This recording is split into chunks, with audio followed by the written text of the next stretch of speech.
Right now, the number of patients in need of care is outweighing the number of doctors available. What healthcare leaders are doing to help meet that demand. Also, a school bus driver in Milwaukee speaking out after the bus she was in burst into flames. And later, UW System President Jay Rothman discusses the state legislature's funding decision for some major UW projects. Welcome to News 3 Now at 6. Healthcare is heading in a new direction. That's the message one area provider wants you to consider, as the amount of patients in need of care outweighs the number of doctors available. Healthcare leaders are using other tools and professionals to meet that demand. Tahlil Mohadeen joins us now with more details. Tahlil?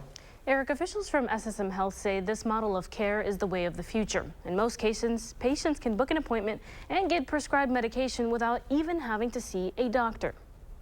Super easy, you just click start now. If you, like many, are having trouble seeing your primary care doctor, the folks at SSM Health want you to try this. It's a great starting point. Instead of a doctor, Express Virtual Care gets you in to see advanced care providers, like nurse practitioners or physician's assistants, in as quickly as 20 minutes. I want to make it clear, this is not secondary care. This is still very good care. Right now at SSM Health and most other clinics, it can take weeks to see a doctor. Officials say this is because of two reasons. One, patient demand is up due to an aging population, and primary care, once delayed during COVID, is catching up.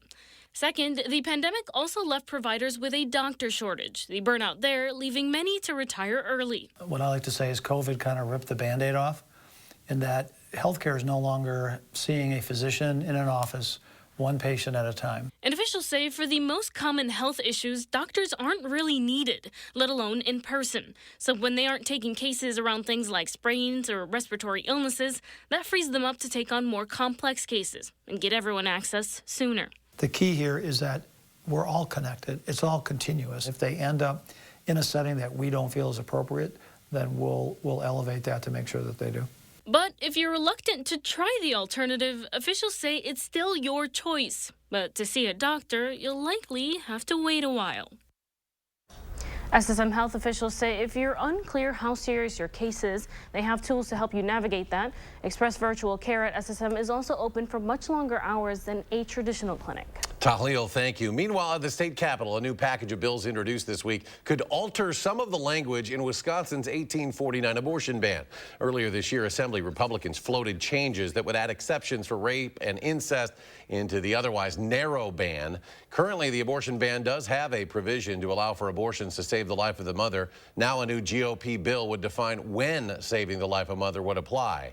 Let's make it crystal clear. Let's make sure there's no ambiguity and that physicians can treat women when they have medical complications in those situations. So that's why we wanted to clarify and redefine this to make it clear for everyone, all parties. The legislation gets into the intent of the abortion provider and whether they intend to save the life of the mother. We sat down with the bill's author, and you can see that full interview this Sunday on For the Record, airing after CBS's Face the Nation.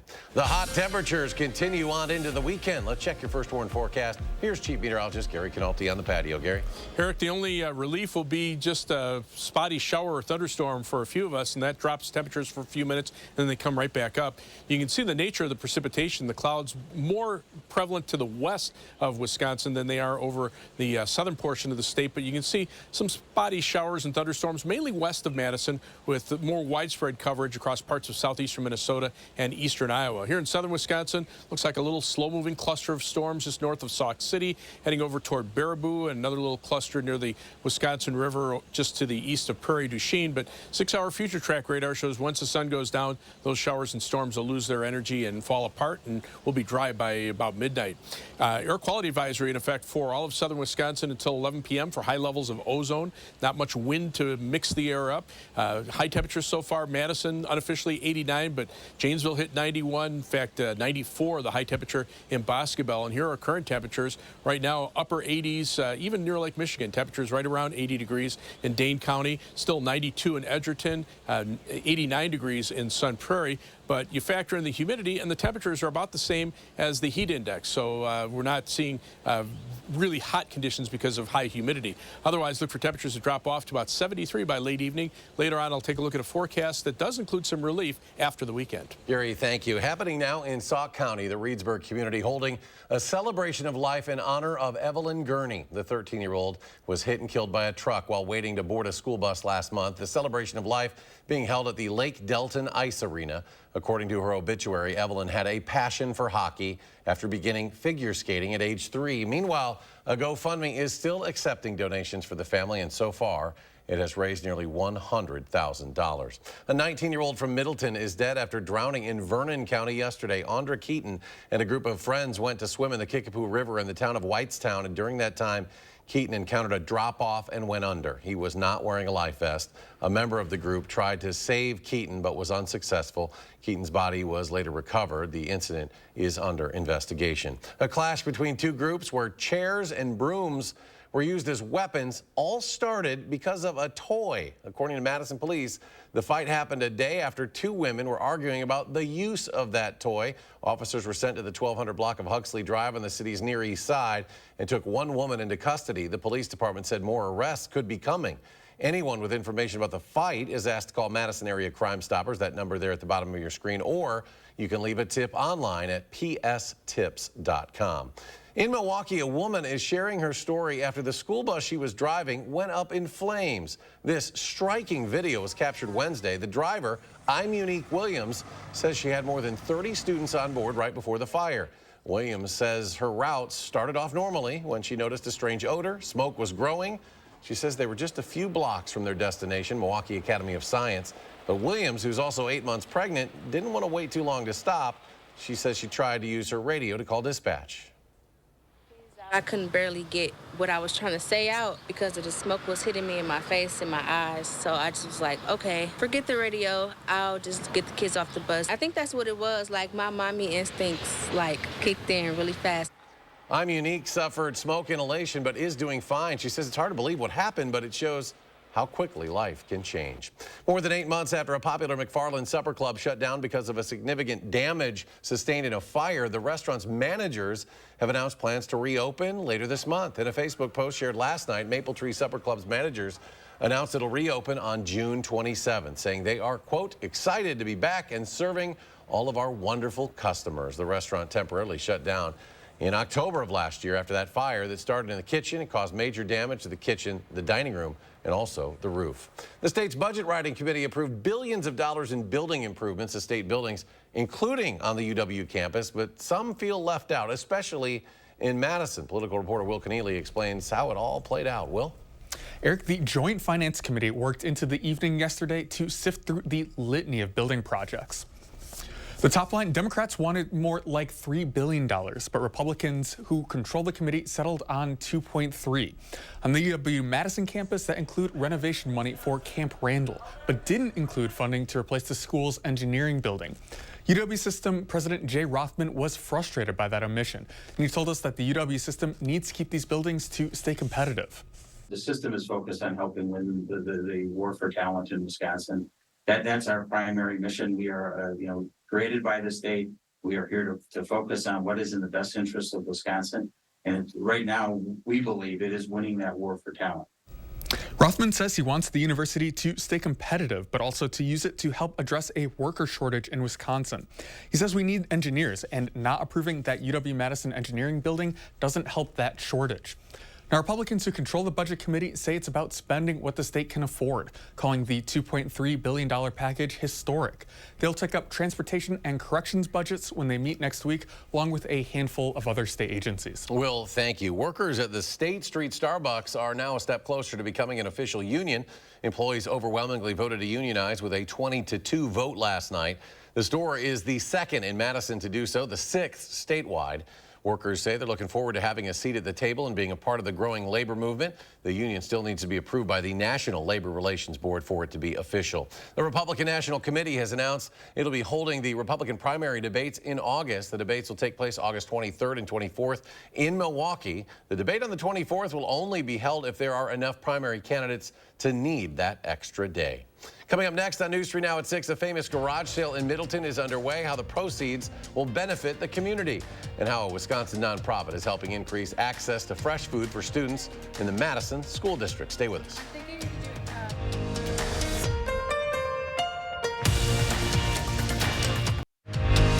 You're watching News 3 Now at 6.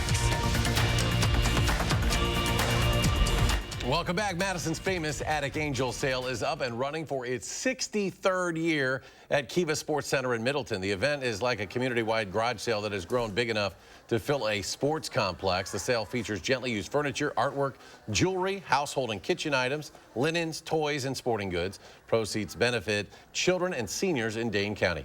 We are lucky that all of this inventory is donated. We'll start taking donations again July 15th if people would like to donate. All of our inventory is donated, so it's the people of the area donating so that we can sell it and give back to those in need. The attic sale ended at 4 this afternoon. However, it'll start back up tomorrow, 9 a.m. to 1 p.m. 3/4 of the proceeds are distributed via grants to other community nonprofit agencies that meet this year's focus of helping families with school-age children to address housing insecurity. The remaining amount provides a safety net for seniors who outlive their financial resources. Students in the Madison School District will soon be treated to garden-grown food. The new program started by the Wisconsin nonprofit Rooted aims to get kids growing fresh lettuce and herbs. These plants are going to be shared among the students as a source of fresh and healthy food through the school lunch program. But it's really cool because everybody at the school knows that their peers were growing the food. So even if kids didn't have a hand in it, they know that this food is coming from their peers, which I think is awesome because when kids have a hand in growing food, they're much more likely to eat it and try it. There's data that backs that up, and we also see that play out in real life all the time with our school garden lessons, which is really exciting. The project hopes to eliminate some inequities in student lunch programs around the city of Madison. Still ahead, a classic car show returning to Madison this weekend. Plus, with the school year winding down, how Oregon Middle School is using goats to help keep students engaged. And could we see any kind of cool down next week? Gary's back. Your complete forecast after the break.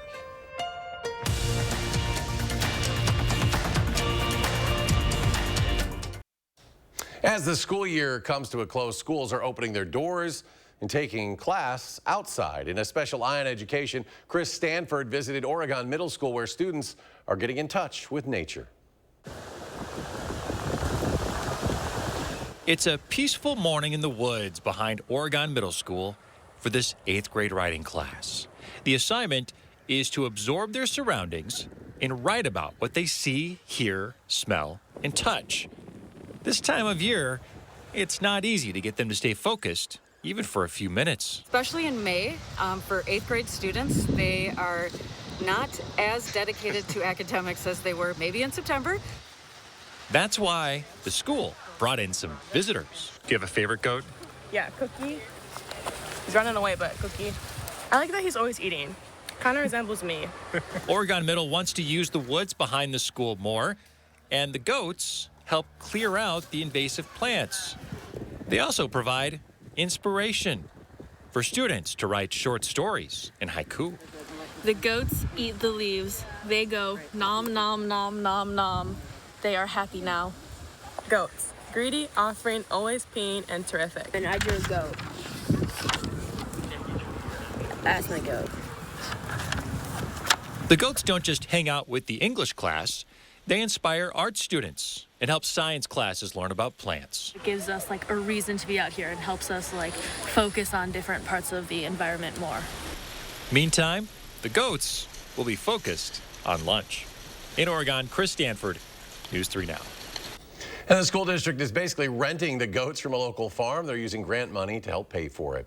Meanwhile, the Milwaukee County Zoo needs help naming one of its brand new camels. The female camel, born on May 20th. The zoo has narrowed down the name options to 3 and has a public vote available online. The final 3 options are Lini, meaning heavenly flower, Padma, meaning lotus, and Naoma, which means new moon. If you vote on a name for the baby, you're also entering for a chance to win a special zoo ticket package.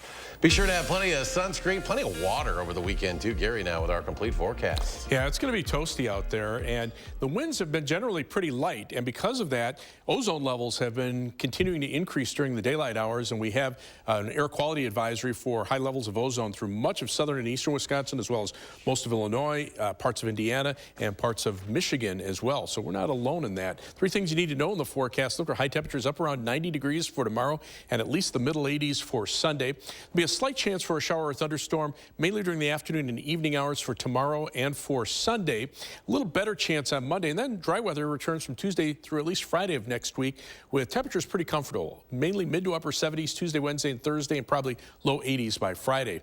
Over the last 3 days, you can see how spotty the precipitation has been. This just adds all the precipitation up, and you can see a lot of areas haven't picked up any rain at all. Then there have been other areas like east of Janesville and just northwest of Lake Geneva, maybe as much as 3 or 4 inches of rain fell with some slow-moving showers and thunderstorms. And you can see that's the case again here. You can see the heavy thunderstorms moving westward out of Columbia County, just north of Sauk City into the eastern portion of Sauk County. They're moving back toward the west. So areas east of Madison probably are going to stay dry this evening. The showers and storms west of Madison should fizzle out pretty quickly once the sun goes down. You can see this on future track radar for the next 6 hours. So that's been the case the last couple of days. But the chances for rain over the next 10 days are going to be few and far between, and if you add them all together, this is what the computer models are showing us, between about 1/10 and 1/4 of an inch of rain over southern Wisconsin. That's not very much. We should be looking at about 1 inch to 1.5 inches of rain during that time. Drought monitor now shows abnormally dry conditions over much of the southern half of Wisconsin and the northwestern parts of the state. Drought continues to grow out west, and the drought monitor shows parts of Kansas and Nebraska in exceptional drought, and the forecast is for drought to expand eastward into southern Wisconsin and northern Illinois over the next 3 months. And take a look at the new Climate Prediction Center outlook for the month of June. High probabilities of below normal precipitation across our part of the Midwest, with above normal temperatures expected. Just a little bit of a cool down over the next couple of days once we get past the weekend, and we're back up to above normal temperatures. Again, the air quality advisory in effect until 11 p.m. for all of southern Wisconsin for high levels of ozone. Planning your night across Dane County, 62 the low in Sun Prairie, 60 in Deerfield, and 61 in Albion. Across the rest of southern Wisconsin, 61 Milwaukee, 64 in Monroe, and 63 for the low in Baraboo. For tomorrow, look for skies to be partly sunny. It'll be hot, maybe a shower or thunderstorm in a few spots during the afternoon and evening. High temperature should hit 90. Record high for Madison for tomorrow is 91 degrees, set back in 1948. But take a look at future track precipitation for tomorrow and Sunday together. Very spotty precipitation. A couple of areas, maybe about 1/4 to 1/2 inch, and most areas not seeing any rain at all. 7 to 10 day first warn weather forecast. Temperatures mid-80s through Monday, then that drop in temperatures for the middle part of the week. We get back up into the low 80s at the end of the week, maybe a thunderstorm chance Saturday of next weekend, and then we drop back to mid to upper 70s for the start of the following week. Gary, thank you. For the first time since 2019, the Cars on State Classic Car Show is returning to Madison tomorrow. The event scheduled where you can see classic vehicles lining 6 blocks of State Street. It's a chance for event goers to be able to talk to the car owners about those vehicles. Coming up, the state's best high school track and field stars meeting in La Crosse for a date with State. Find out how some of the athletes from our area fared. That's next in sports.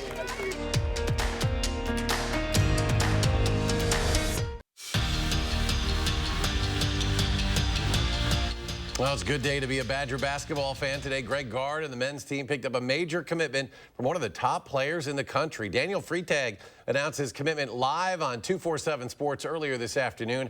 According to multiple recruiting sites, the point guard ranked in the top 100 players in the class of 2024. Freitag picked the Badgers over Virginia and Minnesota. Today was day 1 of the state track and field meet. Sports director Zach Hanley is in La Crosse for all the action. He has more with our local winners. The state's best entered La Crosse with one goal in mind: run, jump, and throw their way to the top of the podium.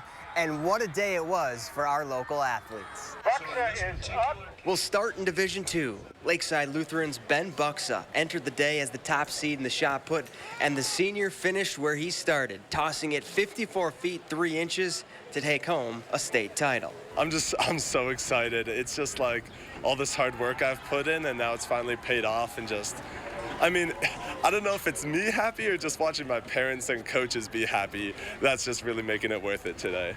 In the discus, Jefferson's Ayanna Johnson defends her crown in record-breaking fashion. The Minnesota Gopher basketball commit uncorks a throw of 154 feet 2 inches to set a new state record and cap off her senior year as a champion. Just knowing that I worked so hard to get here, and I've been chasing this record for all of high school, and it got cut a little bit short during COVID, but you know, I finally got it. Turner's Rachel Cleaver had herself a day. She went back-to-back in the wheelchair 800 and followed up that title with another one in the shot put.